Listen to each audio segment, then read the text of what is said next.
All right, YouTube in the Deep South. Once again, it's Kennard Vernon Stewart here for the podcast. Auburn Fanatics podcast. We're talking to Auburn football. Down in the Deep South, college football is king, and on the plains of Auburn, the battle cry is War Damn Eagle. Okay, so Auburn at McLean Stadium will take on Baylor. The game was actually switched from Saturday to Friday. I think that was a good idea. There was a lot of marquee games on Saturday. Auburn and Baylor still would have got some kind of um, publicity, but I think switching the game to Friday night kind of adds to the flavor. And you got the Texas Friday night lights that a lot of folks think that, this game won't be well attended, but I don't think that's true. When I look at the tickets that have been sold, about 1% of the stadium has not been sold. And I'm pretty sure that game will be sold out by tomorrow if it hasn't been already. Baylor has a lot of good things going for them. I think they have one of the better venues in college football. There's not a huge stadium, but they have a lot of intriguing things going on around their stadium. They got the sailgate where you can actually sail into the stadium because there's a river that kind of runs adjacent to the stadium that brings the fans in, and I think that will be a good experience. There also may be a chance for some inclement weather. I hope that inclement weather does not include thunderstorms and lightning to where there will be a potential delay in the game. I don't think it will, but it is a possibility. Auburn 5-7 on last season. Baylor 8-4 going into their bowl game. Baylor riding a 6-game winning streak to end their season. Auburn kind of up and down, and just didn't reach the goals that they set to reach last year. Now, Hugh Freeze on his onboarding said, look, we got to recruit and we have to build this team. He says that he feels like there is a better roster here at Auburn at the moment. I think he feels like they're going to continue to grow. Auburn is actually, because of some recruiting efforts, even here recently, went from one of the worst recruiting classes in the country for the 2026 class to in the mid 30s. And it probably will get better depending on how the season projects. I'm pretty sure Auburn will add on some new guys. And, you know, you got to look at also Auburn has the Nike brand, which I think will be great for the Tigers. There could be some alternate uniform opportunities down the stretch for the Tigers. Maybe not this year, maybe next year, maybe for a game like Ball State, or maybe they might whip it out against Mercer. We will see what happens. But look, Auburn versus Baylor. I think one of the more intriguing matchups of college football, mainly because there's so many unknowns. And I think the unknowns are more so on the Auburn side than on the Baylor side. I think Baylor pretty much knows what they got. They got some returning guys. They got Michael Trigg. They got Sawyer Robertson. They have a really good running back. They've had some injuries, both on offense and defense, especially in the secondary on defense, which Dave Aranda said that there were some questions and that there were some concerns. And if you lose some productivity on the defense, especially in the secondary, might be some problems, because Auburn has done their due diligence in recruiting in high school. Of course, you got the Freeze Four, Cam Coleman. You have, um, some great wide receivers that Auburn has recruited. Malcolm Simmons. Um, these guys are great, and they're actually accustomed to winning football games. You got Perry Thompson. You have Bryce Kane. And then in the offseason, you go and do something crazy. You go and you recruit in the transfer portal Eric Singleton, which I think is arguably one of the most coveted wide receivers in that transfer portal. And the fact that he comes to Auburn, it makes me think like, okay, so what are the questions that Eric Singleton is asking? Okay, do I have a good quarterback? Is your offensive line going to be better? Who do I have around me? And I think the question was answered. Auburn went out into the transfer portal, upgraded the offensive line. I think a lot of people just don't believe this yet. I think Auburn upgraded at quarterback with Jackson Arnold. You know, I think they did. Also, from an offensive standpoint, I think Auburn has one of the most underrated running backs core in the SEC. You got Damari Austin, you got Jeremiah Cobb, you got some, guys that you recruited from. You got some guys from the transfer portal, and you also got some guys, Alvin Henderson, who probably won't see a lot of playing time this year. Was the Gatorade Player of the Year, won a football in Alabama. But at the same time, you have Baylor. I think Baylor is a very respectable football team.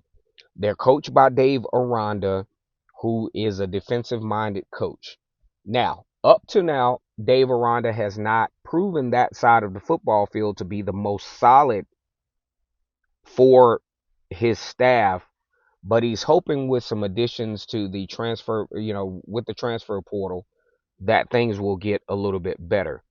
That he won't allow so many big plays, that he will continue to force turnovers, and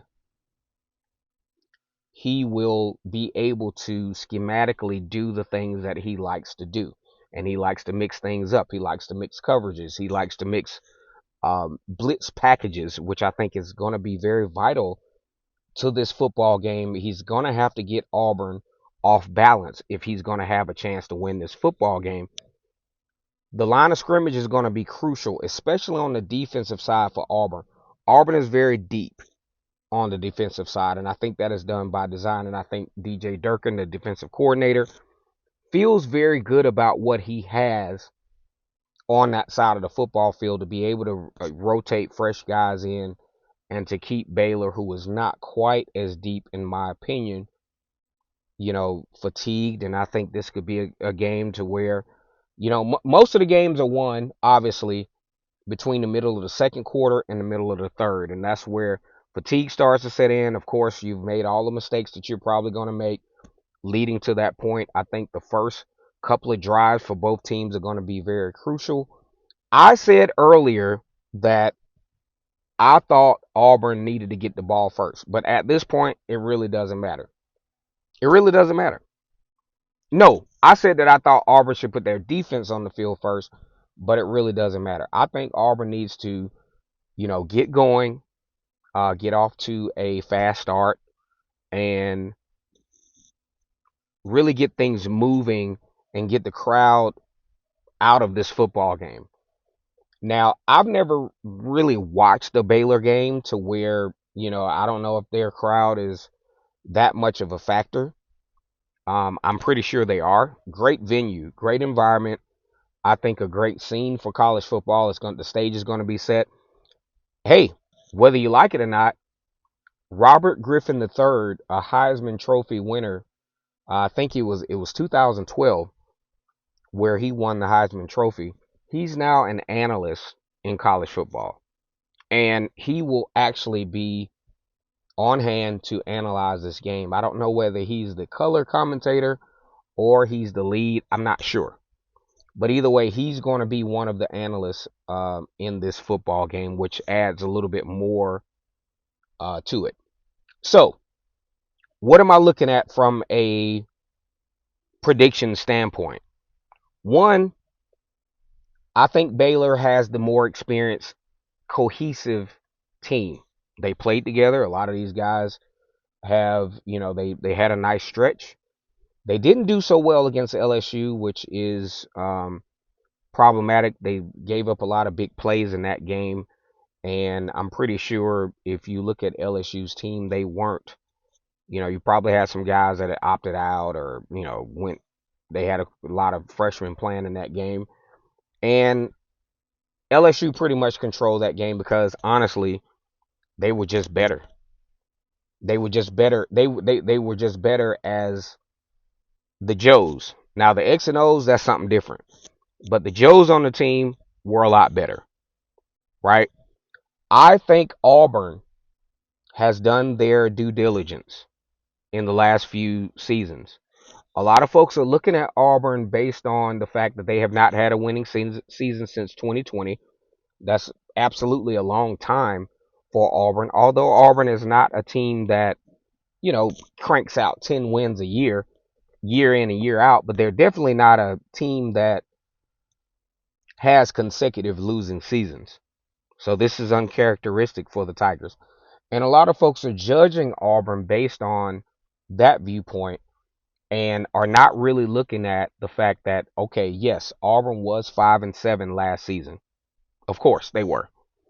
Now, let's dive in a little bit deeper. One, you got to look at the game within the game, which I talk about all the time. Auburn's quarterback improved year one to year two. Peyton Thorne was much better this year, even though he had some really shaky spots at the beginning of the season. Actually got benched for Hank Brown in the California game, and I don't know, looking back, if that was the right move for Hugh Freeze to make. But a couple of games left on the table. I think, you got Oklahoma, California, Arkansas, Missouri.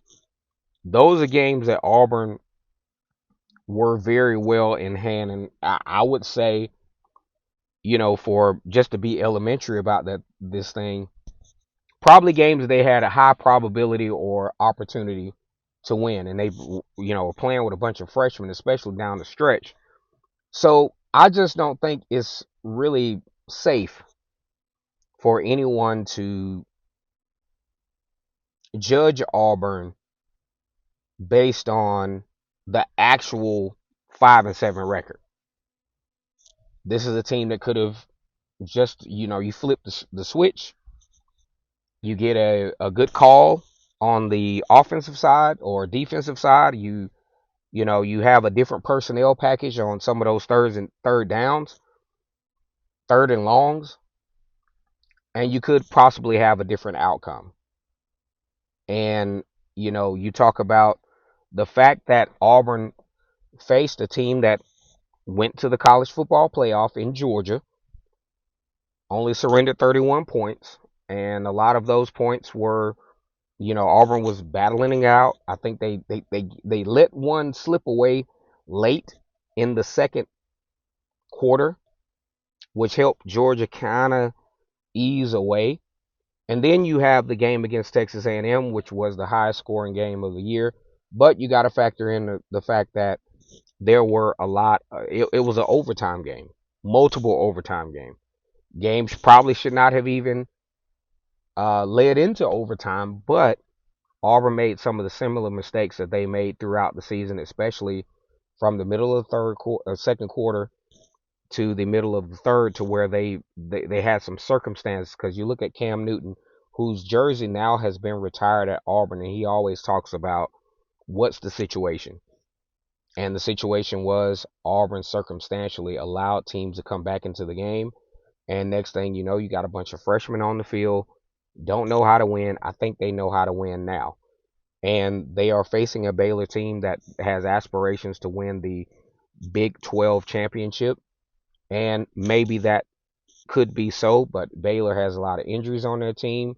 I don't think Baylor is as deep as they need to be to, really push the conversation to win this game, let alone win the Big 12 conference. So, man, Auburn fans, I really appreciate you all. Baylor fans that have come on to my channel because of this game, I appreciate you. Sick'em365, big shout out. Going over 4,000 subscribers. Excellent. Because I think you have a good show. Absolutely good show. I tuned in. I've actually become a subscriber there. But it's prediction time. I like Auburn. I really do. I liked them last year. Auburn, for the first time, I was able to actually watch games that they lost because the gameplay was absolutely better because the Joes were better players. This year, I think things start to come together for the Tigers.